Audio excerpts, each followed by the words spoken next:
Thank you everyone for joining me and taking a few seconds of your time in this, wow, what can I say? The world's, I'm impressed with how everyone's trying to help each other. When I was little as a child, I was often told and informed that we were bad children and we needed guidance and understanding and everything. And then when I became a teenager, I sort of realised the adults weren't sort of doing what they were telling us to do either. And it sort of sent me on my way to a cycle of homelessness.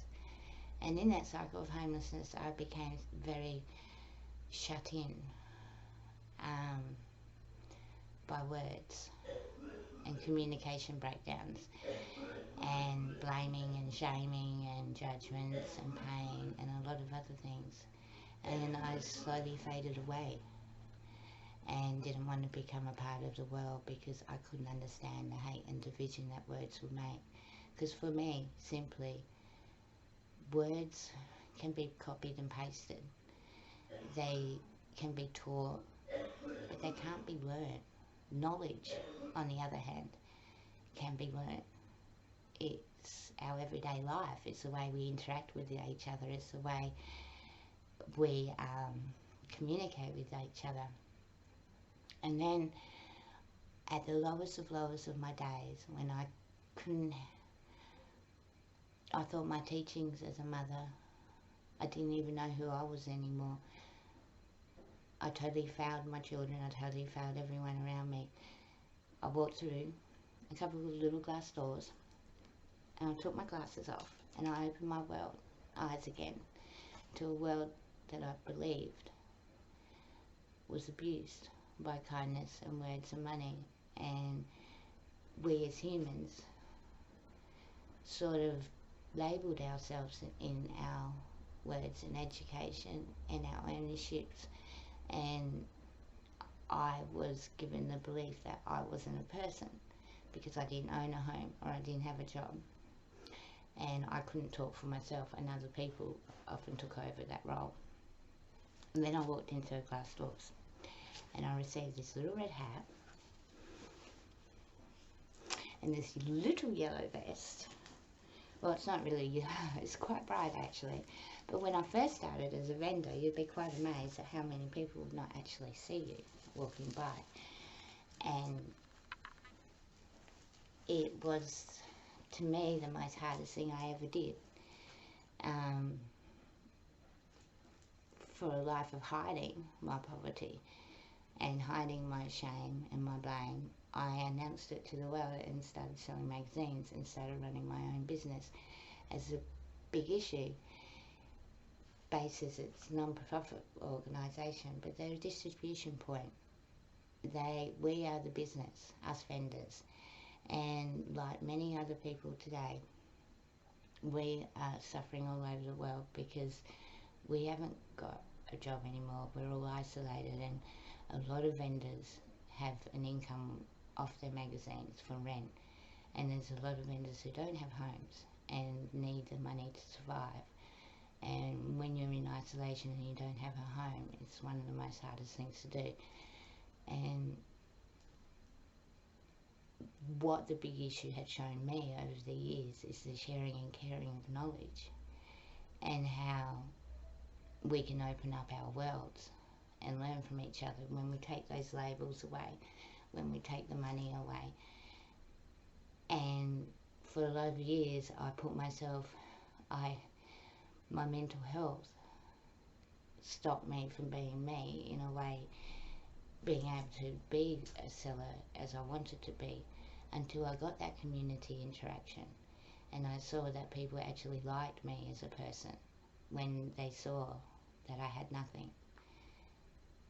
And 5 years later, I do have a thriving business which will be returning as soon as this virus is over. But thankfully, the people at the Big Issue and all over the world have set up digital onlines where you can click the link below this video and buy a copy and still support your local vendor, because that money will be distributed out to the vendors that need it the most. But if we get more sales, each vendor can receive their old sales back in a way. So I guess what I'm trying to say is simply, at a time where we all are facing trying to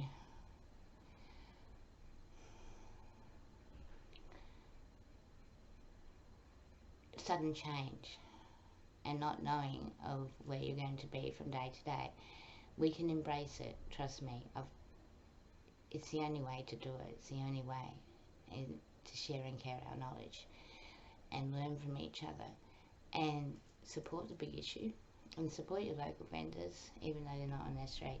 And this is really bizarre. This is weird. I miss my tree. I miss Pyrmont immensely. And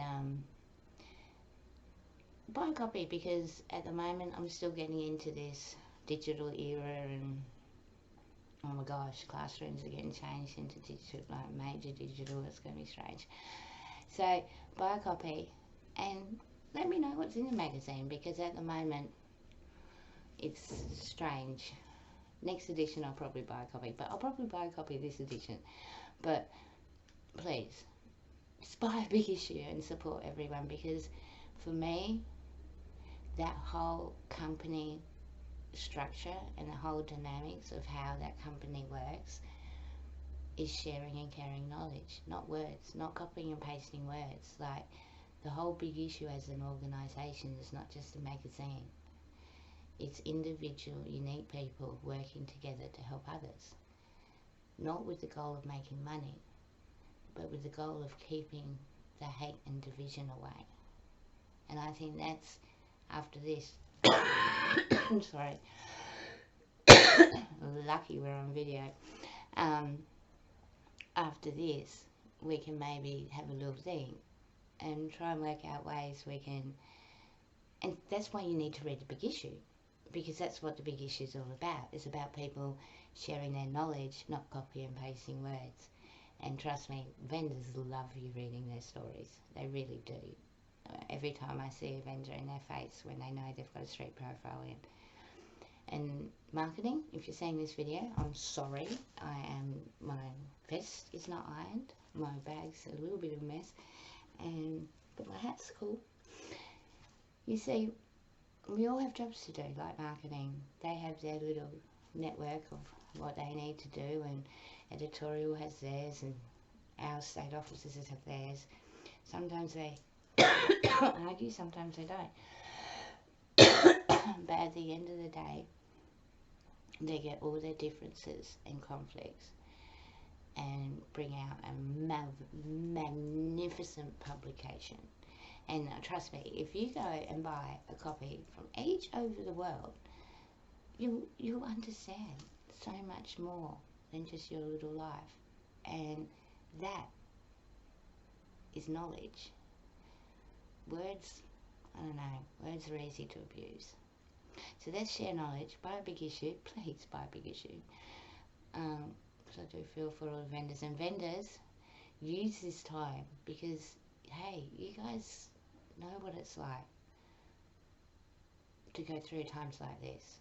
So share your knowledge and help people understand that the drama is not worth it. Well, I'm sorry for the coughing. I haven't got COVID, but I am sick. So have a good day, everyone. Thank you so much for watching. And if you click that link, there might be a little surprise story I wrote in there, I think. I don't know. You'll have to see. And I suppose all my customers at Pyrmont, I miss you dearly. And thank you for trying to keep the spirit alive by community. I wish I could come and down there, but social distancing, I'm not allowed out. Although I could use my tree as an essential place. But I don't think the police would agree. Okay, everyone, have a good day. And look after yourselves, please. And next video, I'll be back to myself, because this is one of me. There's a few me's out there. And I think this is what we're having troubles with at the moment, is getting those all of us together in one place and trying to work together without the drama and the conflict and the hate and division, because trust me, it just keeps a cycle of homelessness and everything else going. So try and look after each other, keep healthy and safe,